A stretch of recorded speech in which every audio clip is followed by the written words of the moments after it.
అది చూసిన అందరూ చాలా సంతోషించారు. కాని దేవిక మాత్రం ధ్రువచావును చూడాలని ఎదురుచూస్తోంది. ఆ అమావాస్య రాత్రి అందరూ కలిసి కాగడాలు పట్టుకుని పోరాటం జరుగుతున్న వజ్రపు వంతెన వైపు వెళ్లారు. అక్కడ వారి భద్రత కోసం ఏర్పాట్లు చేయించింది దేవిక. దూరంలో ఉన్న ధ్రువ ఆ రాక్షస జీవితో పోరాడుతున్నాడు. ధ్రువకి దొరికిన ఆ డైమండ్ షీల్డ్తో ఆ రాక్షస జీవిని చంపడానికి ప్రయత్నించాడు. కాని అప్పుడే ఒక చెయ్యి ధ్రువని ఆపేసింది. ధ్రువ, అసలు నువ్వేం చేస్తున్నావు?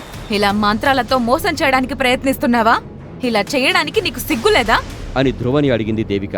దేవిక, నువ్వు అనుకున్నట్లుగా ఇది మాయా డైమండ్ కాదు, ఇది గోల్డెన్ షీల్డ్.